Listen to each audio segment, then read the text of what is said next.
Welcome to the video on the role of an advocate or defining the advocate role. So what is advocacy? Advocacy is supporting or acting in favor of a person or idea. Okay, so as an interpreter, advocacy would be speaking on behalf of someone. The one thing that I want you to take out from advocacy, there's a lot to go over. Um, Advocate only when the patient wants you to advocate for them. That being said, who do we advocate for? Is it just the patient? What about the provider? Right? What about the front registration staff? What if the patient's being rude to them or disrespecting them or yelling at them? Is it okay to advocate for them? Let me give you an example. Um, there was an Arabic interpreter who told me once that she was interpreting for a patient, a male, and the female doctor came in, and very nice doctor, pleasant, happy, upbeat, asked the patient, "Hi, sir, it's so nice to see you." And his response to her, after the interpreter interpreted what she said, was, "Well, I'm not happy to see you or your pig face," you know? And the interpreter wanted to say something and tell that patient, "That's not right," and then she was embarrassed and didn't want to interpret that because how rude is that, right? So we're going to go over how to circumvent this in the future. This example we'll go over in class. However, it is important to know that we only advocate for the patient, not for the provider, not for one of the staff members in the clinic, for only the patient. This is because there are three parties in each encounter, and there is a balance of power. Um, well, I guess there's an imbalance of power, I should say. The provider holds the most power, the interpreter holds the next most power, and the patient holds the least amount of power. Let me explain to you why. Because your first thought would be, well, the patient has all the power because they're the ones that make the decisions, right? Well, not quite. The provider or the hospital clinic, the healthcare setting determines how to pay, when to pay, the amount you have to pay right now, right? Usually that's dependent on your insurance and what they accept, but you have no choice. You pay what they ask you to pay. And if you don't like it, you go somewhere else. Now, when you're inside the room, the patient can tell them their life story from birth till now of everything that's happened to them ever, right? And the provider only takes the information they think is important, and the rest of it they ignore completely. And then they come up with an action plan, a treatment plan. This is what I want you to do. Here's the medication. Here's the test I want to do, right? If the patient were to suggest some kind of treatment or some kind of medication to the doctor, hey, my cousin said this is a good medication, then the doctor might consider that or talk to you and say why that's not a good idea. But everything that's decided for the patient, the options given to the patient are from the provider, not from the patient. Now, the interpreter. The interpreter is the only one in the room that understands everyone that's speaking. The patient and the provider are completely um, vulnerable to what the interpreter says. They are just hoping and trusting that the interpreter is interpreting what they're saying, meaning for meaning, getting it across as they said it in that target language. Now, the interpreter could do this, maybe they don't. No one would know unless the patient or provider spoke a little bit of the target language. Now, that being said, we only advocate for the patient because the patient's the only one that's vulnerable in that situation, in the encounter. So let's talk about examples of advocacy. It's not always the patient was so wrongly treated and the staff member was incredibly racist, and it's sometimes informing a patient of the right that they have an interpreter free of charge, that you won't be charged for this, or informing them that there's an advocate they can see, right, a patient advocate, or speaking up when a patient is subject to discrimination. So sometimes it is the case where there is discrimination happening or treating somebody differently than the others. Okay. NCIHC and the IMIA, these are two different national boards for medical interpreting. We'll go over these more in depth in class, but for now it's sufficient to know the acronym NCIHC and IMIA.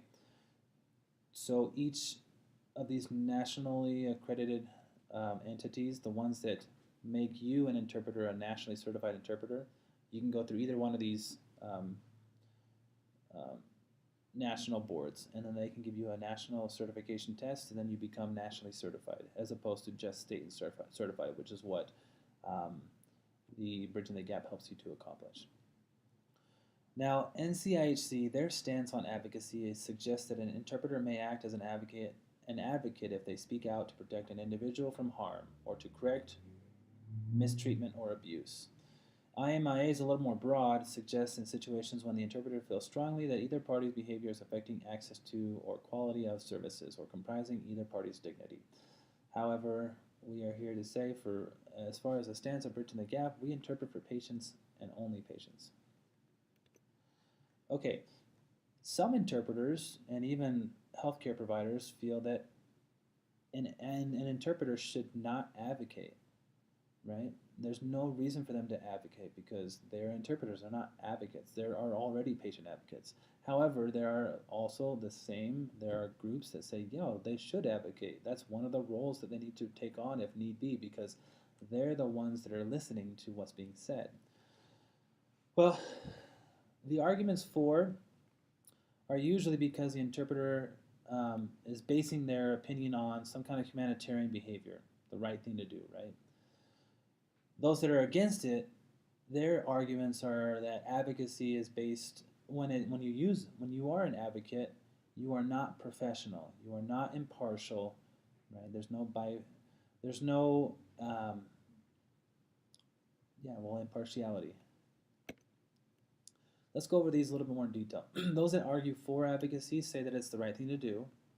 It ensures that the patient receives the best possible care, and that you're more concerned for the patient's welfare if you are able to act as an advocate. You show compassion and empathy for the patient. However, those that debate against it and say that you shouldn't advocate, the reasons for that are it comprises the interpreter's neutrality, right? You can't be neutral, you cannot be impartial, you're taking a side when you advocate.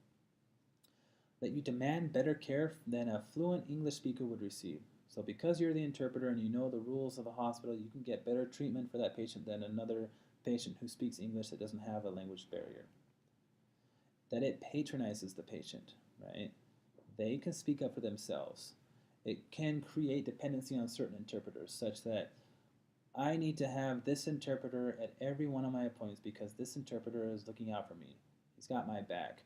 And so I know that when he's here, I'm going to be well taken care of. I need him and only him. So that can be an issue.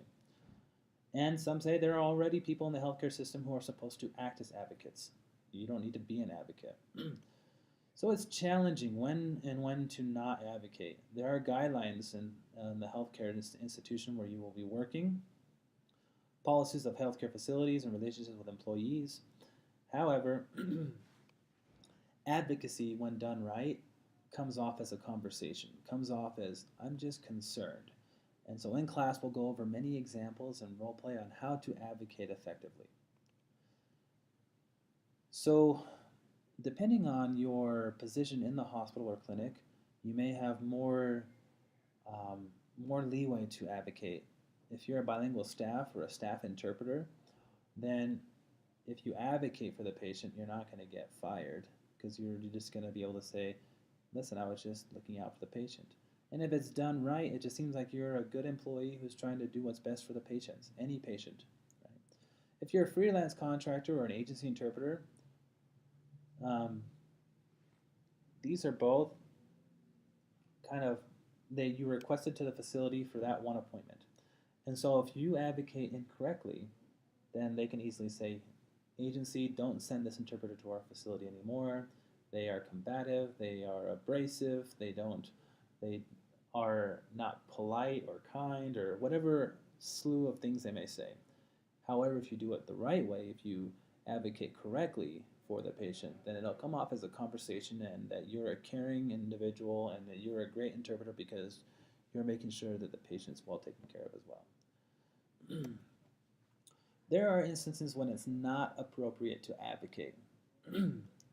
So, when not to advocate? When there is not a misunderstanding or oversight, which is why you'll have to ask plenty of questions to make sure that you understand the situation before you act as an advocate. You may not advocate when the patient does not want you to continue. So you let the patient know what the situation is and ask if he'd like you to continue to advocate for you.